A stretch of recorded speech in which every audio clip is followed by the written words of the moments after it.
On my first day in London, I visited the Egypt Exploration Society, where I made interviews to Dr. Edward Scrivens and Dr. Carl Graves.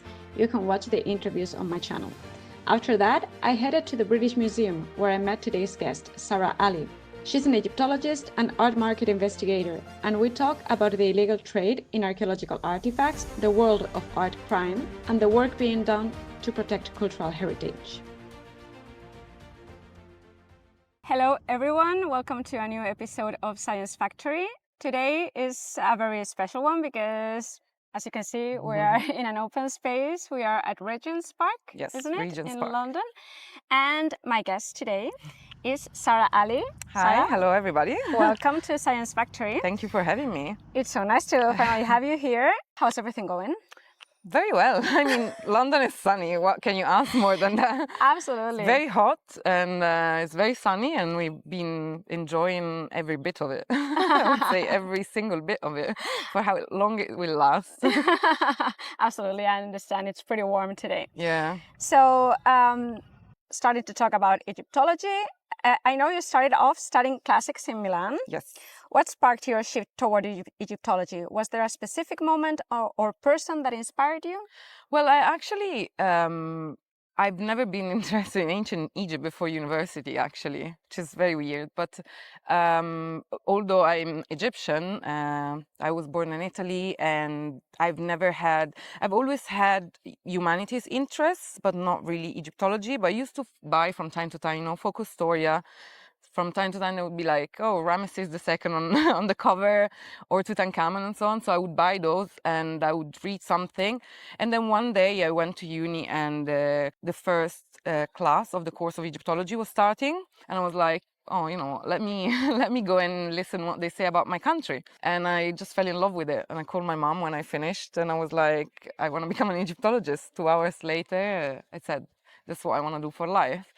And my mom was actually disappointed. Really? Yeah, she was like, oh, you're never going to be able to have a proper job. But my dad was very supportive. He was like, oh, if you do something you like, you're going to be good at it. And so I did. I studied humanities, and in Italian it's called ancient literature, or sciences of the ancient world, something like that. So you study a lot. So history, philosophy, languages, literature, and in all of that I studied Egyptology, and I've done my dissertation in Egyptology. So after you made the decision to become an Egyptologist, what did you do? I finished my studies, and then the day I finished my studies, my mom came to my room and she's like, and now what? And I freaked out. I was like, I don't know. And my brother actually told me, oh, why don't you try to work in art crime? And I never thought of it before.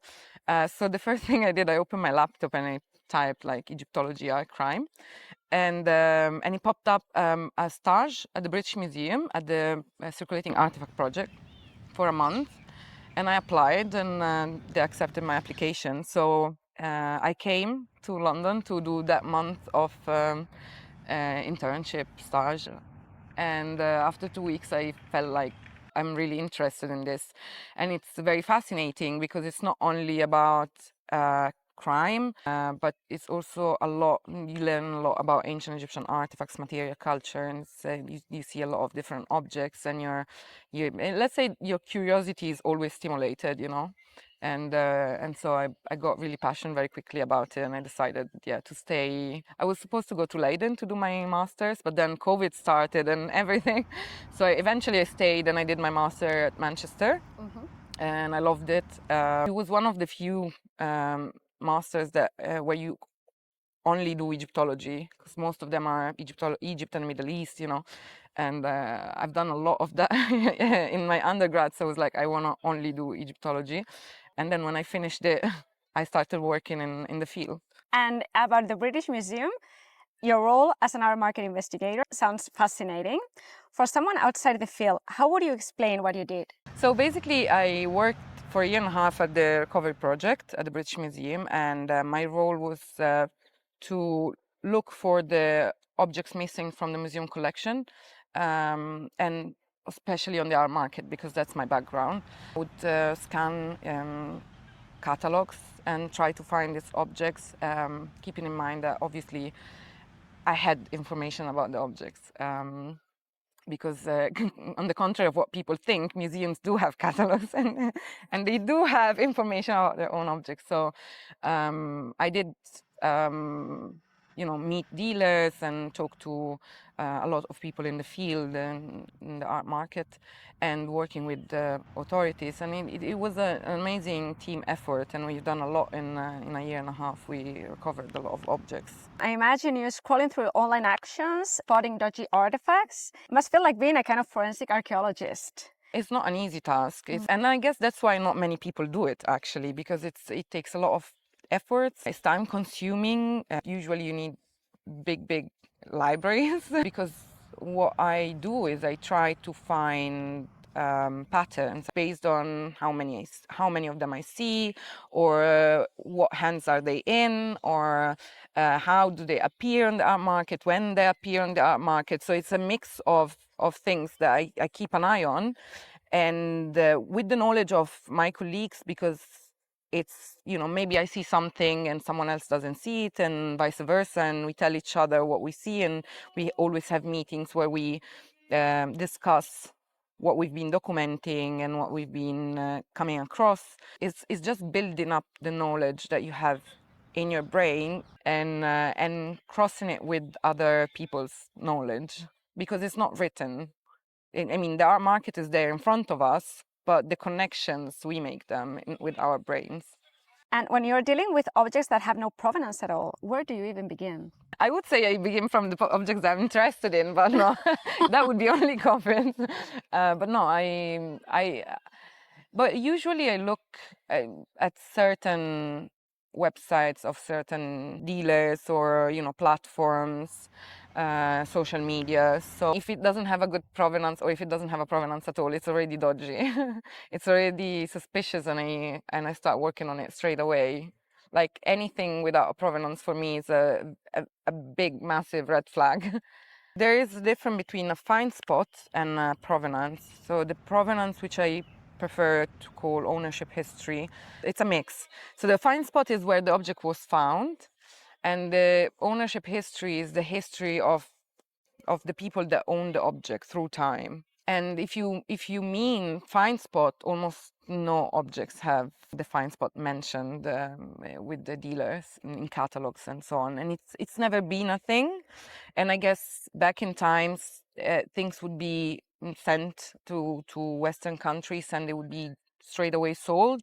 And even archaeology was not as it is today, so archaeologists would not actually record sometimes the place, the find spot of the objects. So that is a bit difficult to expect as well, to find the find spot with every object on sale. But the ownership history is what I am concerned about, because most of the time the information given are not enough. It's a kind of a gray area, because obviously some people want to remain anonymous, and it's their right to remain anonymous. So sometimes you see just a couple of initials, and then you're like, who's this person? It can be anyone. It could be anyone. But from the other side, it could also be a bit suspicious from my point of view, because initials are not enough to identify a person or a collection, And so I try to dive into that a bit more. So you have like some red flags. Yes. That help you choose what yes. are you going to yes. to dig a little bit deeper. Yes. Oh. And you also contribute to the Circulating Artefacts project. How does that collaboration work between experts and authorities? Well, Circulating Artefacts is the project I came to the UK for, and it's a big passion. Together with my manager, Marcel Marais, he's been very vocal about the illicit trade in ancient artifacts, and especially in ancient Egypt. The problem, of course, is not only an Egyptian problem. It happens almost everywhere. Italy, for instance, has a problem. And in fact, they have 300 officers working on art crime, and it's the country with the biggest number of the highest number of officers working on art crime. But also, Middle East, South America, Asia. There are many countries affected by the trafficking of cultural heritage. But again, because we are Egyptologists, we focus on ancient Egypt, and I think because we are so passionate about ancient Egypt, we all have a duty to try and do our best to protect artifacts. And in our team, we do, as I said earlier, we do share information to be able to get to something meaningful. Coming back to the Circulating Artifacts project, how does that collaboration work between experts and authorities go? Well, it's very good that you mention experts, because we are a group of people who have different expertise, and sometimes we also contact other experts that maybe don't constantly collaborate with the project, but we need some advice or some help on artifacts that we're not very confident with. And then we try to gather as much information as we can, and then when we have something meaningful that we can actually think, okay, we can prove that this object was illicitly removed from Egypt, then we contact the authorities. And of course it cannot happen from one person, because we are not expert on everything. We cannot do everything by ourselves. There is so much that should be done that it's well, that one person can do it. And so we too, as much as we can, work together to be able to reach that level of an object has been repatriated eventually where possible. And I think it's such an amazing feeling, because we do something very, very physical. That's what I was going to say, that there is a real result. Yes. The result is, seeing an object back in Egypt. And there are so many ways through which objects, travel, and we are 8 billion on this planet, so one person and 2 people or even 10 cannot just try to face the problem alone. So we need the help of other people. So if you want to help, by the way, in case, let me know. And one thing that really caught my attention in your research is how you focus on the archaeological value these artifacts still hold. Yeah. How do you go about recovering information from objects that have lost their context? Well, the amazing thing is that if you want to look at the positive side of this problem, is that these objects have not been studied before. They ended up on the art market, private hands, and they haven't been studied. And it's actually also the sad side, because if something ends up straight away in a private collection, nobody will ever be able to study it, nobody will ever see it. But while we see it on the art market, we can still try to see if there are information that are still available. So the problem with trafficking of cultural heritage in general is that the context, the archaeological context, which is what we as archaeologists care the most about, is destroyed in most cases, of course. And so usually most of the artifacts lose almost all the information that they could give us, because the context is what it's made of. Many artifacts are there at the same time, the same place, and so on, and they give us a narrative that if you take off one of them, the narrative is gone.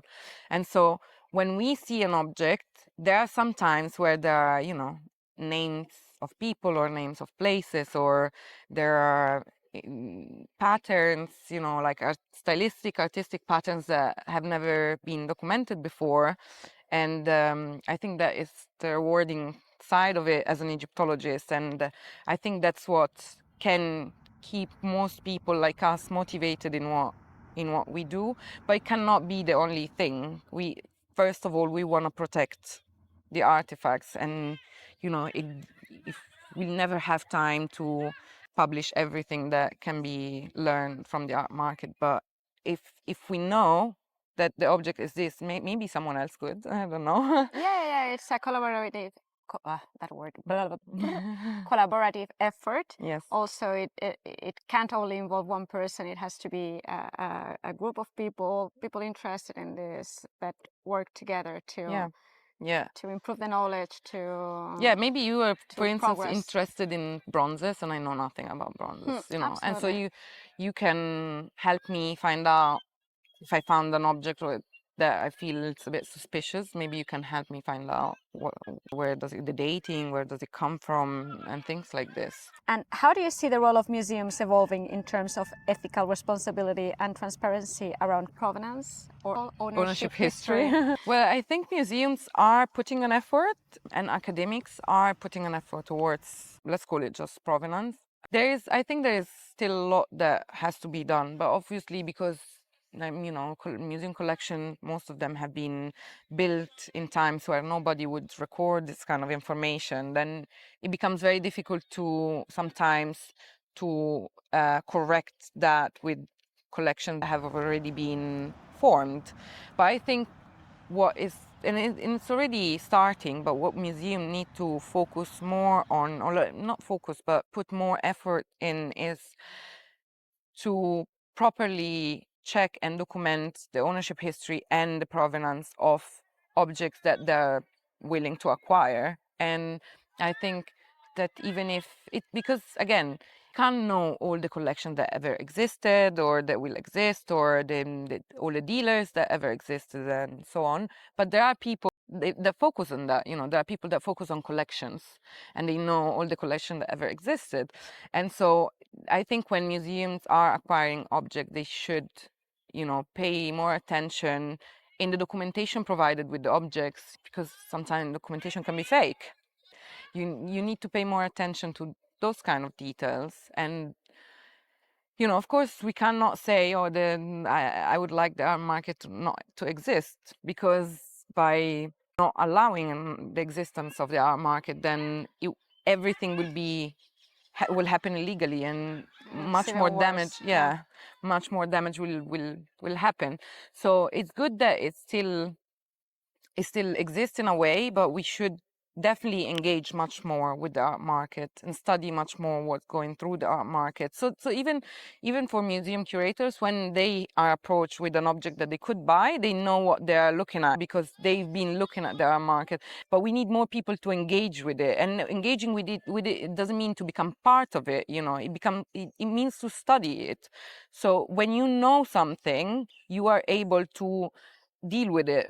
And ignoring a problem or ignoring something that already exists is never gonna make it any better. So I think we should engage much more in an academic way, where we study things and we document things and we deal with the suspicious objects where there is the need of dealing with them.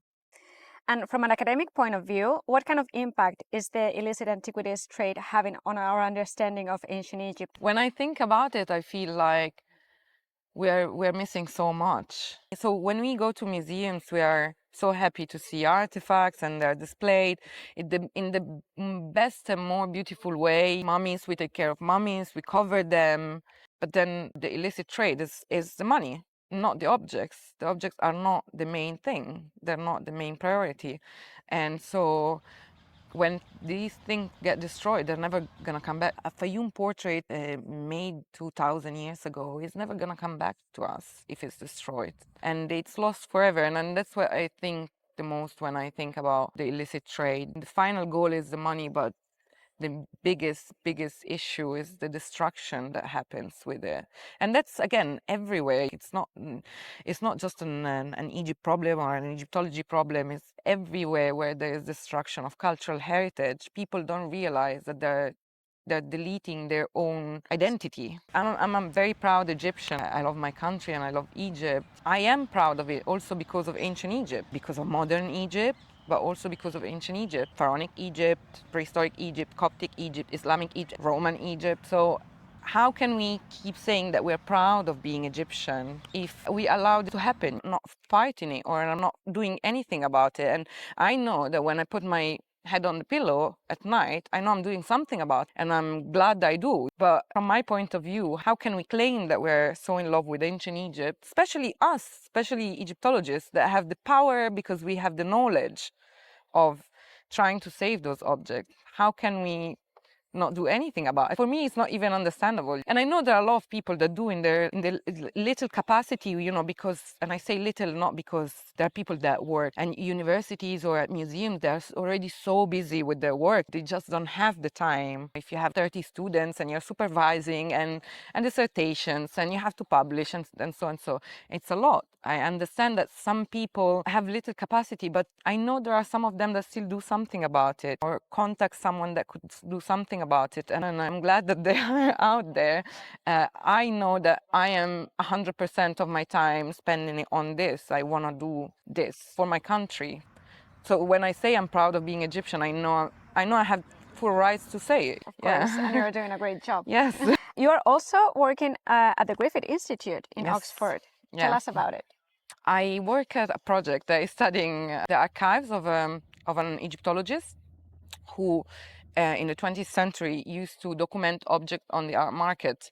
He used to make very detailed documentation sheet on the object that he would see. He would photograph them. He was in contact with dealer. Again, you need to be in contact with dealer to see the object and to find them. He was studying them from an academic point of view, but also he did a massive job of keeping records of those objects that, as we said earlier, ended up in private collection and we maybe will never see them again. So I'm studying those archives and I'm trying to understand where objects are if I can, and to what extent his job can help us, but also how many artifacts he documented, for instance, because the archives have never been academically studied before. So I'm trying to draw a picture of what he did, which was a great job. Is that your final objective? Analyze all his information and make like a database or yes, kind of a report of this is what he did, yes, this is the information, yes, he gave us. We have this kind of reports, but we don't have photographs, or we have yes, this, we have that. Also, like, I found some objects that ended up in museums. I would like to know if those museums know the ownership history of the objects, you know, because he did record that. He has those information in his archive. And but maybe the museums don't have the information. Maybe they don't, you know, maybe they bought it on an auction and no, they didn't get the documentation, you know. Until 30 years ago, nobody would ask even for documentation. You know, they would write where it was bought, fair enough, but and sometimes the object came with documentation, but sometimes curators would not actively ask for it, and it's fine. I mean, that's how it worked back then. We are just trying to do better now, so we are trying to ask for proper documentation. And he has a lot of information in the archive, and we are trying to understand also who can access the information and in what way, in which capacity, you know. So it's very exciting because he also was very meticulous. Okay, in the future we can talk again about this project, and you can tell us how it went, yes, and what did definitely. You find out. So let's change scenery for a moment. Tell me about your work at the Ramaseum. What's your role in the mission, and what's it like working in Western Thebes? I mean, it's a dream.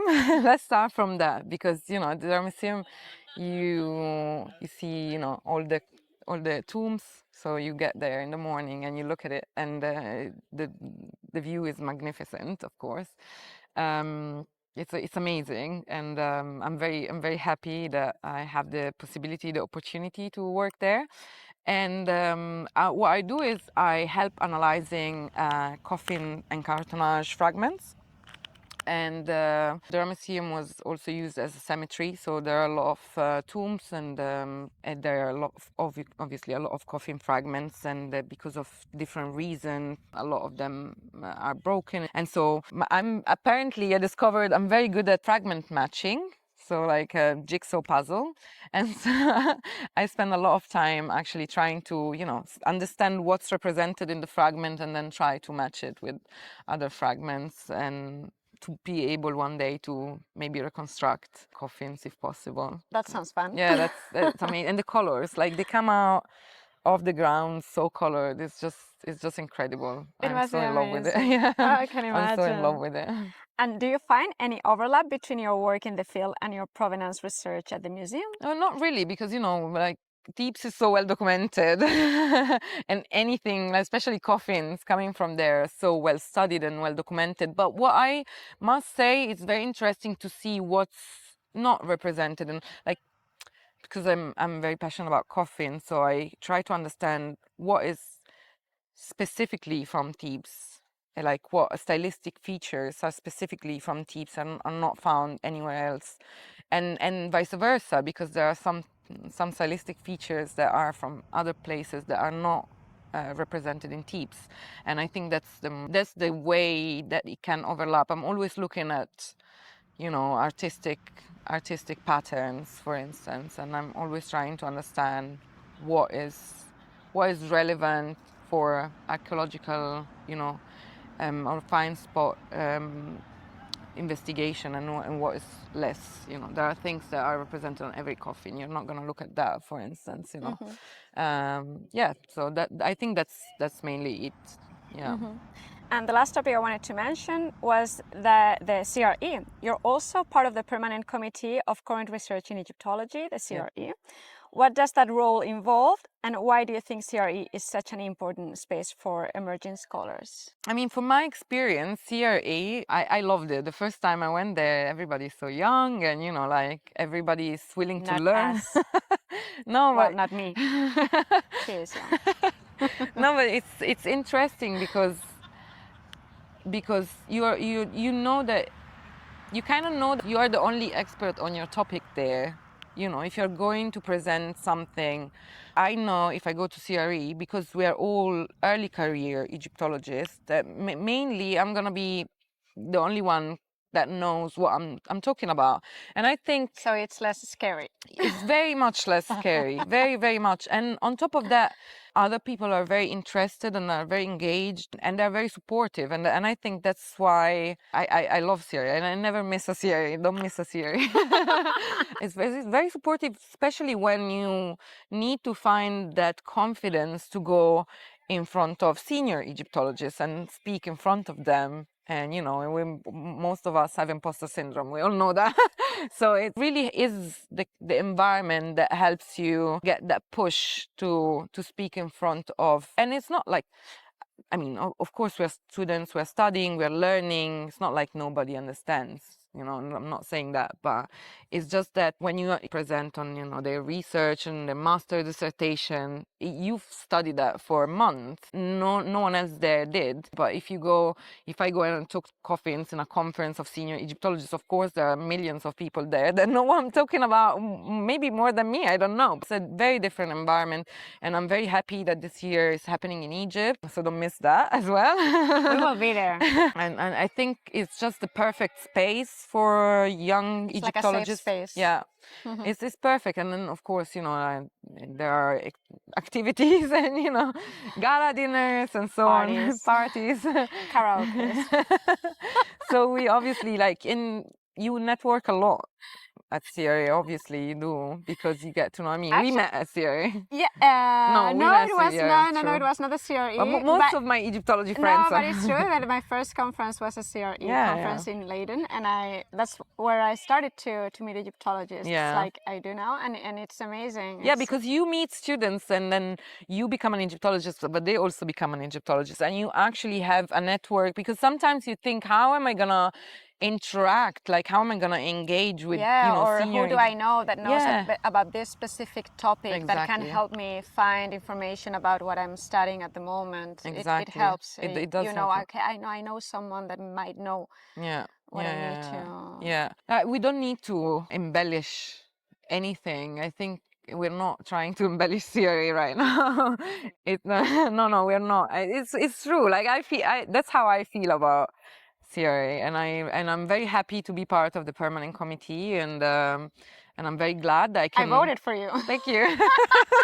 Thank you.